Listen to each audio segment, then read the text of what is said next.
Hello everyone, welcome back, and in this video we are going to discuss the top 25 crucial middle game principles that every player must know, and these principles are going to be extremely helpful for you guys. And I guess after watching this video you are going to have your knowledge about the game of chess is going to increase extremely high. So I hope that these middle game principles will help you to improve your game. So now let's quickly check it out. So in this principle, we basically say it as the break the center, which means whenever you have something positioned like this, whenever you are having the opportunity to break the center, you must always take it, because most of the times the decision is always good. Because as you can see, white played the move c4 and e4, and here we can simply play the move d5. If there is a player who doesn't know about the chess fundamentals, he'll simply get confused what to play in this position, and he perhaps simply played wrong by playing a move like e5. So it's always good to break the center whenever you are having the opportunity to break it. Because after playing d5, after I trade the pawn like this, after knight c3, I simply capture the pawn, and this position is already good for black, because you can see how easily black can simply develop his minor pieces, put the bishop on e7, short castle, and the position is extremely good for black, and I would say black have already equalized. So basically, if I play a couple of moves like bishop c4 hitting the knight, knight b6 hitting the bishop, developing the knight, developing the bishop, and playing e6, the idea should play bishop e7, short castle. The pawn on d, the d pawn is also isolated, which gives a very good advantage to black in the long term. So I would say it's a good idea to always break the center whenever you are having the opportunity to break it.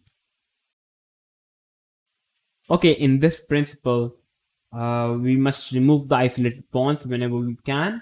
So basically in this position, as you can see that there is an isolated d pawn. And what do I mean by isolated pawn? It means that you are not having any pawns on the side of the pawn, basically like this. So basically it's an isolated pawn. So you should always try to remove the isolated pawn whenever we're having the opportunity, as we can say that the isolated pawn is a long-term liability in chess. So you must always remove the liability by pushing it, or basically by trading the isolated pawn with a connected pawn. Like pushing up the pawn, we simply have a pawn trade, and eventually we have a good position. And you can see like this, we have a good position, we have removed that isolated pawn, and white is pretty pleasant in this position. Okay, so in this principle, make room for the bishop on d7. What do I mean by this? Here is the fundamental is pretty simple. I'm pretty sure this position is very well known to many players. Like, you are playing with the black pieces, your opponent plays the opening with 1d4, and eventually when you reach the middle game, you are having this position with the black pieces, and the bishop on c8 is simply bad, and you don't know how to develop it. So many players in this position tries to develop the bishop on d7, rook c8, and tries to continue the game. But guys, the bishop on d7 is not very well placed in this position. The best idea in this type of positions in the middle game, it would be best to put the bishop on b7. And how would you do that? You simply play the move b6, and the idea is to simply play the move bishop b7. And guess what? Your opponent can't really stop this idea. So after playing queen d3, you can simply play bishop b7, and the position is already pleasant for black. Black has able to develop all his pieces. The bishop on b7 is simply open, and it's very strong. So you can simply continue the game with rook c8, queen d7, rook d8, and try to put pressure on the isolated pawn. So it's always a good idea to develop the bishop on b7, and we have a fianchetto bishop. So always try to make the room for the bishop on b7. Okay, in this principle, we basically need to push the isolated pawn at the right time. There are moments when we push the isolated pawn at the wrong times, like in this position. We can't really push the pawn because you simply have knight f5, and black hits the bishop, and we simply have to drop back, and here black can simply capture the pawn. And after a couple of trades, we can see how white is simply a pawn down, and black is having a simply powerful pass pawn. You can't really grab the pawn because black is already already defending it 2 times. So basically, to attack, to grab the pawn, you need to attack it 3 times. So basically, it's not always a good idea to push the isolated pawn. We need to push the isolated pawn at the right time, and we need to always be careful of moves like knight f5 hitting the bishop.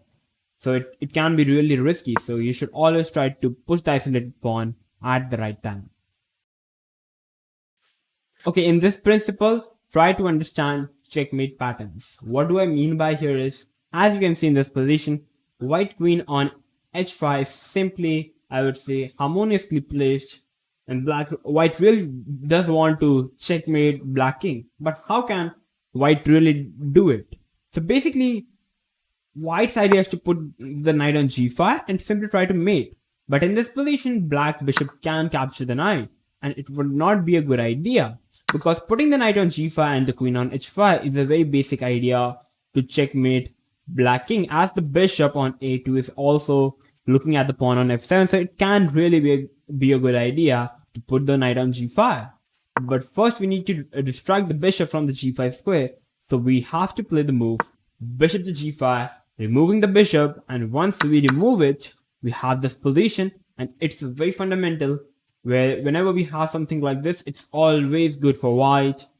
Basically, after h6, the opponent tries to hit the knight, and here you simply play the move to rook to e3, simply giving up the knight, and eventually, if your opponent doesn't go for it, or else if your opponent goes for it, you can simply play rook h3 and it's mate in 1. So basically, your opponent can't really capture it, and he plays the move like knight f5, trying to play knight c4, stopping the bishop, and here you can simply play queen g6. Excellent move. You cannot capture the queen as the bishop is blocking the pawn, and here you are simply threatening mate in 1. So basically, after capturing the knight, here comes rook h3, and you simply have this mating fourth mate, and you can't really stop it. So it's game over for black. So to get these positions, you must understand the checkmate patterns, and once you know about the checkmate patterns, it is easier for you to set traps in the middle game and to easily win the game.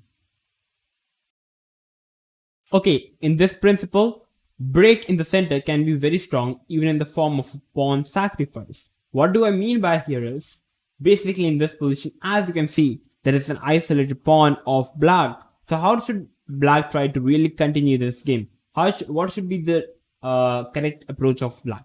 In this position, black played an excellent move like d4, pushing up the pawn and hitting the knight.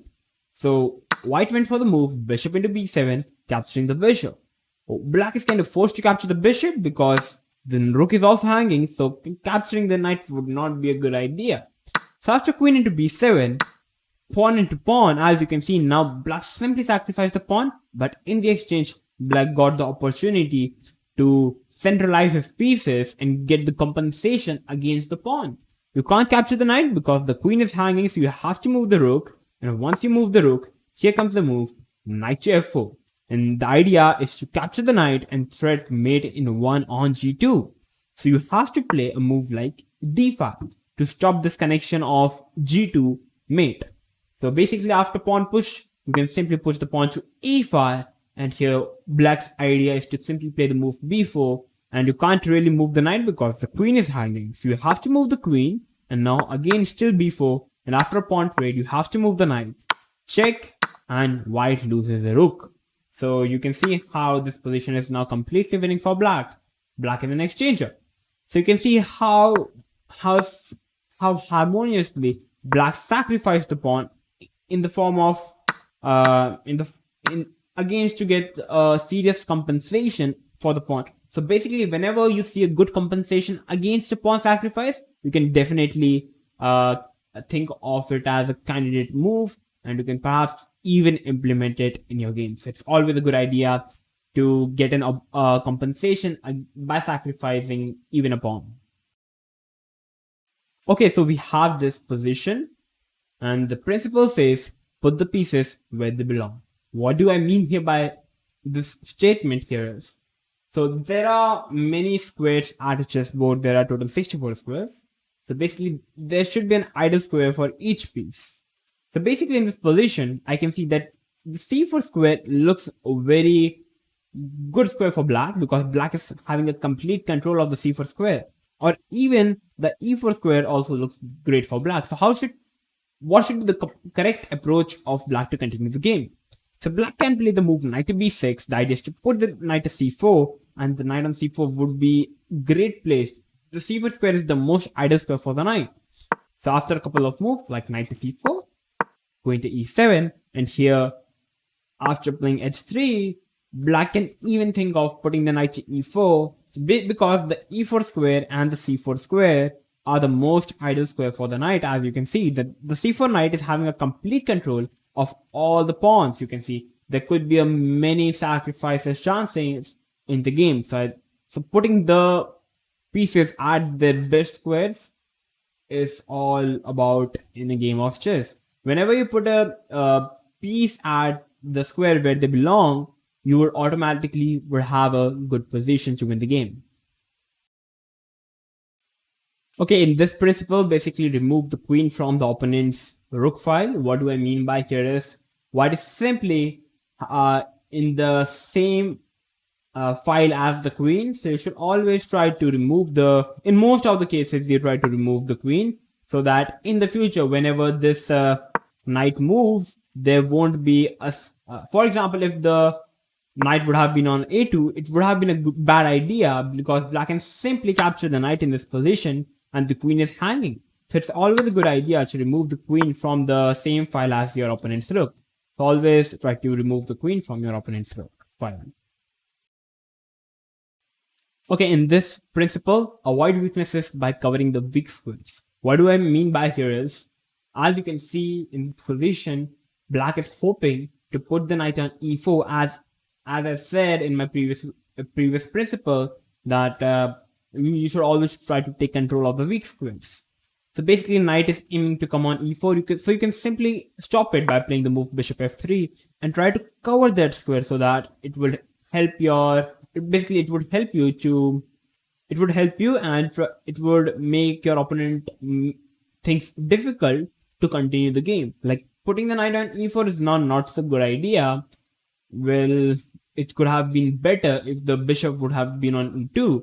So always try to avoid weaknesses by covering the weak square so that you don't leave any holes so that your opponent won't be able to exploit your play. Okay, in this principle, calculate checks. What do I mean by here is, you can see in this position as white is preparing to capture the pawn on d5, but many players don't really capture the pawn. The reason is, after knight into d5, they think of rook into c1 in their mind, and they think after rook into c1, black is simply going to capture the knight, and after eventually trading off the pieces, you can see how black is a whole extra piece up. So they tend to reject the idea. But what they should think of is really, after rook into c1, they don't think the complete variation in which after rook into c1, white is not really liable to capture the rook, but white can first go for capturing the knight and give a check. And eventually after queen into c6, queen into f6, rook into c1, you can see how white simply avoided in blundering a complete piece, and white basically simply won a pawn. So you must always try to calculate checks in your game in the middle game, which are the most crucial part in a game of chess. Okay, in this principle, deflection, what do I mean by here is, in this position, black played the move knight to e6, threatening to capture on d4 as there is the only single defender. So white tries to play the move queen to d3, trying to protect the pawn, but in this position, white simply captures the pawn on d4, and after queen to d4, now comes the move rook into e1, and to check, so basically white is forced to capture the rook. So basically, once the rook moves from the d file, you can see how the queen is simply hanging on d4. So this thing is called deflection, when you simply move the piece, which is simply defending something, and you eventually won the queen. So this middle game process is very important, and this particular theme called deflection is very important and very vital. And many players in the middle game, in the middle level, in the club level, really misses these types of moves. So always look out for such moves. Okay, in this principle, look out for backrank mates. What do I mean by here is, in this position, it's black to play, and black simply played the move rook to b8, hitting the bishop and the queen. You can't move the queen, the bishop is hanging, you can't move the bishop, the queen is hanging. So white tries to play a move like knight to a2, trying to defend the bishop, and here black played the move knight into d5. And in this position, white captured the knight, but after queen takes, rook takes. White is thinking black can't really mate black because the bishop is covering the square. So here black simply captured the bishop, surprises the opponent, and after one move, it's a mate. So basically the point here is whenever you are having whenever your opponent's pawn are on the second rank or the seventh rank if you're white, so you should always look out for ways to checkmate your opponent by giving them a backrank mate. So you can see how black efficiently removed the pieces from the back rank and mated his opponent. Like in this position, if you try to capture with the rook, now simply comes queen into b4. You can't capture with the knight because it's one move mate over here. So if you capture with the queen, still rook into b4, black is an exchanger, you can't capture, it's still one move mate. So always look out for the backrank mates in the middle game. It is very crucial. Okay, in this principle, limit opponent's isolated pawn. What do I mean by here is, in this position, black played the move rook to d8, and black is hoping to push his pawn to d4 on the next move. So whenever your opponent is having an isolated pawn, you must always limit it by basically not allowing your opponent to push his isolated pawn. Like white played the move rook to d1 and putting more pressure on the pawn on d5, and he can't really push his pawn because he can simply capture, and after capture, eventually white is having a full pawn and white is winning the game. So basically you should always try to limit your opponent's isolated pawn from get pushed, because once the isolated pawn starts pushing, it's going to become very powerful. So you should always try to limit your opponent's isolated pawn. Okay, in this principle, attack the isolated pawn and make your opponent go passive. In this, what do I mean by here is, black played the rook to d8, hoping to push his pawn. White played the move rook to d1. And in this position, as you can see, white is the really one attacking the pawn on d5, and black is the one defending it. So white is actually on a good side. So what if you hit an isolated pawn, the opponent will come up with all his pieces and try to defend the pawns. Basically, it gives you the opportunity to be the attacker, and your opponent becomes simply passive. So basically, you are either going to have a win or you are either going to have a draw, because your opponent is simply defending and you are the one controlling the game, or I should say attacking the game. So basically, attacking the isolated pawn can really help you to have a great advantage in the game. Okay, in this principle, try to grab space once opponent go passive. What do I mean by here in this position? You can see how white simply limited black pieces from defending this pawn. So how should white really continue this game in this position? In this position, white should try to push his pawn so to grab as much space as he can. So white is preparing to push g5, remove the knight and capture the pawn. So black defends it, and now comes f3, stopping knight to come on e4 in the future. And white's idea is to play the move h4, trying to get the king, trying to play g5. So it's always good to try to grab as much space as you can with the help of pawns once your opponent gone passive. So it's always a good idea. Okay, in this principle, push the pawn, grab the space. It is very similar to the previous principle, but this principle basically gives you much more clarity about the previous principle. You push the pawn, give a check, the opponent goes back, you pull the knight back, you hit the pawn, your opponent tries to defend it, and you again push the pawn. You can see how with the help of pawns, by pushing up the pawns, it helps you to basically grab as much space as you can and basically try to limit your opponent's pieces, makes them all cramp up, and eventually gives you a good advantage. It makes your opponent do blunder, like in this position, rook d8, and now here comes knight d4, and now knight to e6 on the next move with extreme powerful move, and white is going to win the game. So always try to push the pawn whenever your opponent is passive, because once you start pushing the pawn, it will make your opponent pieces go cram, and it will help you eventually to grab as much space as you can. Okay, in this principle, play the move which are necessary anyways. What do I mean by here is, black played the move in this position c6, and black is hoping to play queen to d8 and c5 on the next move. You can't capture because the queen is hanging. So basically in this position, black anyways want to play c5 to get out of this isolated pawn, to hit the isolated pawn. So basically white is kind of forced to play b4 here or in the future, because it's a very necessary move, because we need to stop the move c5. So we have to play b4 so that whenever black pushes, you can capture with the b pawn. So it's kind of very forced move in the present or in the future. So basically it's whenever you are having a necessary move that you need to make in the present or in the future, you are pretty sure of it, you can simply play it now, as it will help you to get the idea that you are simply playing the move which are necessary to play anyways, and you're basically opening up your other options of playing different pieces on different positions.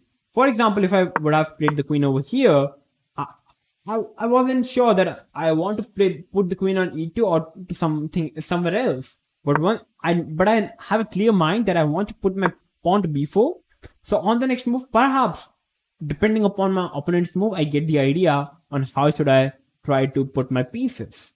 So it's always a good idea to play the moves which are necessary to play anyways.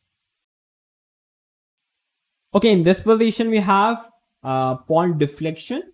So what do I mean by here is, you can see black want to achieve c5, but he can't because the b pawn is simply covering it.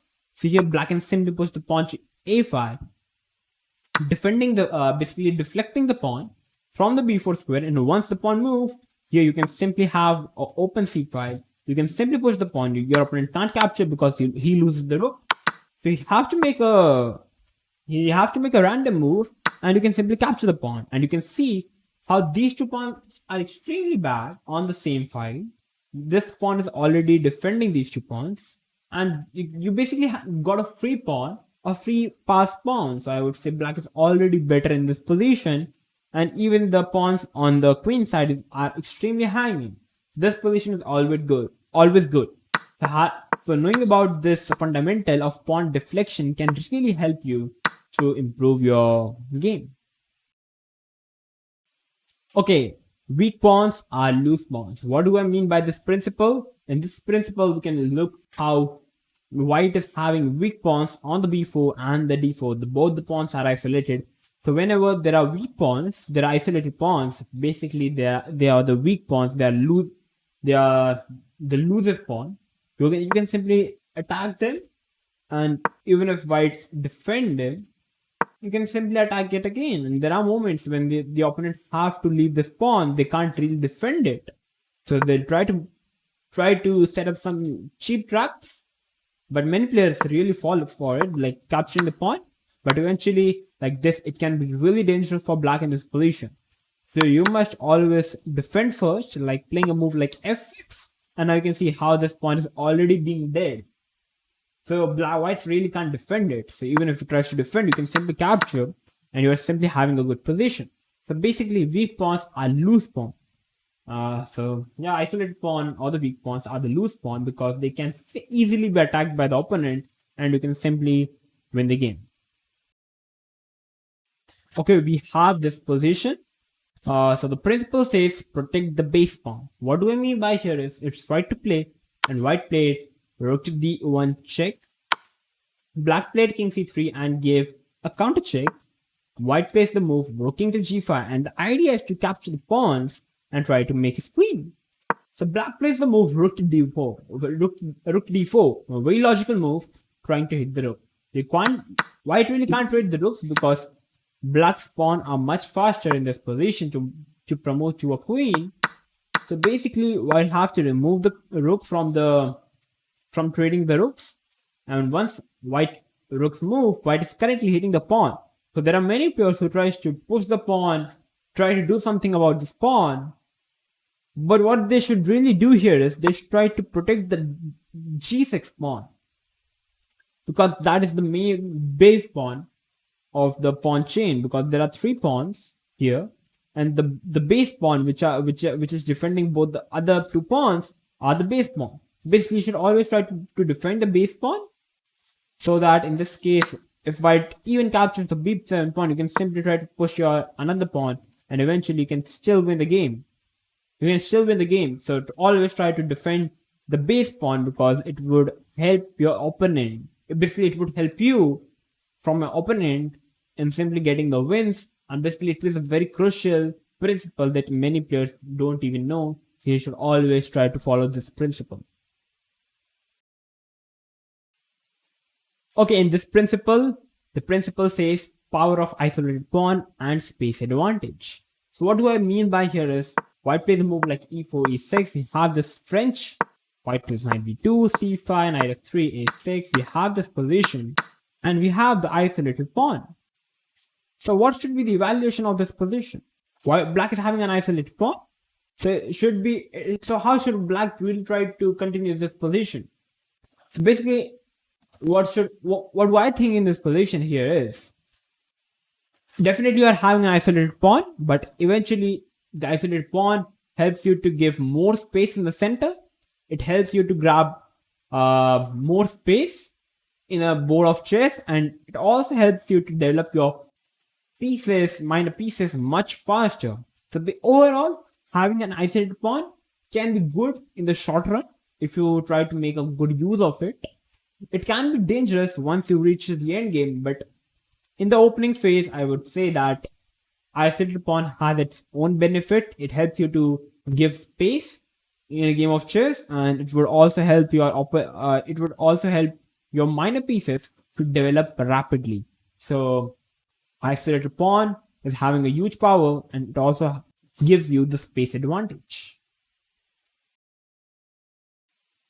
Okay, in this principle, attacking advantage in isolated pawn. What do I mean by here is, the statement says very clearly, we basically have an attacking advantage in an isolated pawn in the short run. For example, in this position, white plays knight b3, hitting the bishop. The bishop goes back, and we have a simple game of chess. Queen c2, rook e8, developing the piece, h3, stopping bishop g4, and here black plays knight to e4. The pawn is protecting the knight. The rook is also protecting, but the pawn helps black to gain as much space as black can.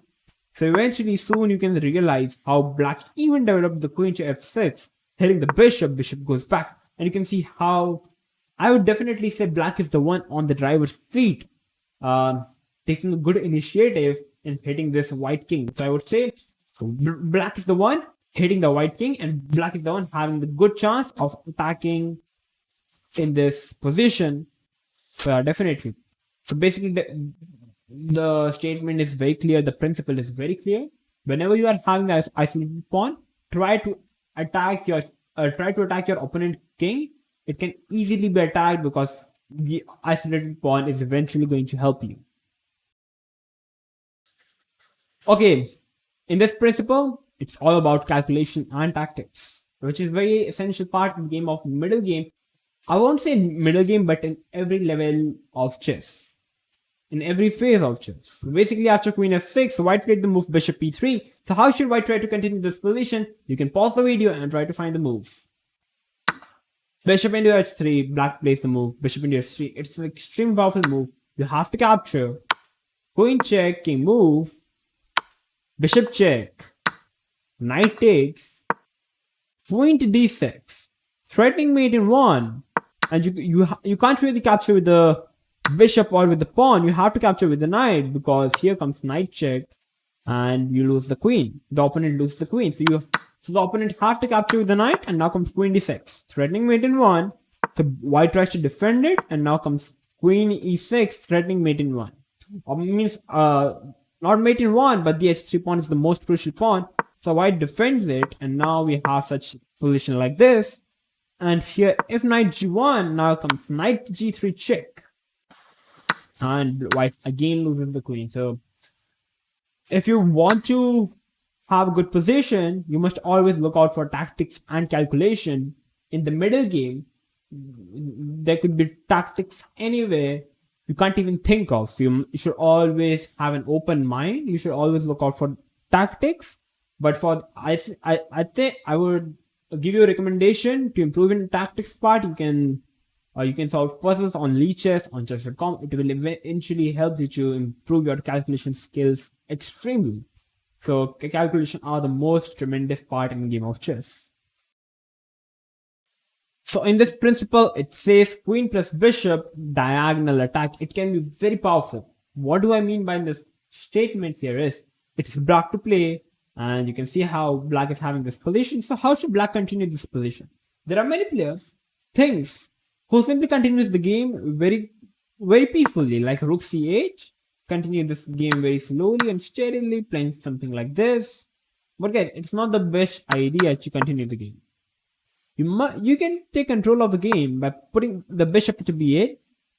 And many people think, what is the idea? What is the idea of putting the bishop to b8? But guys, here's the idea. Black is aiming to put the queen to d6 and threatening mate in 1. So white tries to play a move like rook e1. And white is hoping that once you put the queen to d6, now come f4. And bishop e5 can be extremely strong. And basically the queen is even blocked by the pawn. So black first played f5, f4, and now he played the move g5. And if white tries to capture the pawn, queen d6, and this diagonal can be extremely dangerous. So that was the whole point. You can't really play queen to d6 in this position because bishop e5 and white is going to capture the bishop. So basically the point of this principle was that whenever you are not having any ideas how to continue the game, you can simply pull your bishop back and you can have this diagonal, or should I say a rocket type structure, and you can put your queen over here and you can simply go for the king. It is going to be extremely powerful attack. And for example, if I make a random move like this, and if white tries to play a move like g3, it's not really going to work because knight into g3, and eventually it's still a mate. Sorry, okay, it's not a mate, but okay, you can capture here and it's a completely winning position. So guys, this was the basic, I would say extremely important fundamental that many players don't really know, that having this idea in your pocket is going to be helpful for you in the middle game.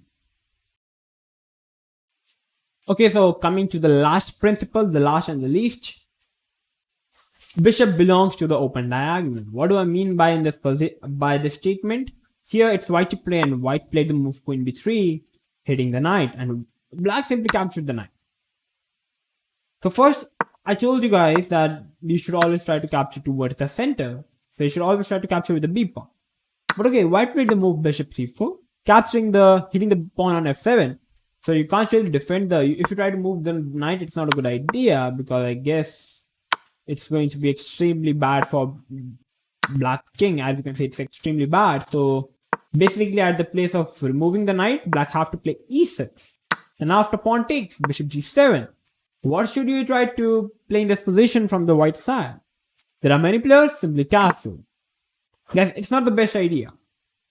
You should always put the bishop to the open diagonal, like bishop a3. Extremely strong. So whenever you capture, the basic point was, whenever you capture with the pawn, the bishop opens like this. You should always keep the note of it. And the bishop on a3 can be extremely dangerous. And as you can see, the bishop on h3 is it's completely dangerous. It is not allowing black to castle. So white can simply castle now, open the center, and checkmate the black king. So it is a very crucial principle to put the bishop at the open diagonal. And particularly whenever your opponent captures like on c3 and you are having a position like this, you should always consider a move like bishop a3. It's always a good move. So these were the 25 principles. I hope that these principles might help you to improve your game of chess.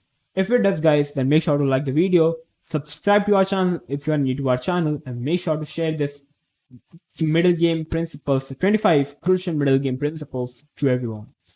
And I'm going to see you soon. If if you want any particular video, if you want any particular topic on chess, you can simply write on the comment. I'm going to reply to it, and I'm going to come up with that particular video. So I'm going to see you soon. Till then, stay tuned and keep watching One Shot Chess.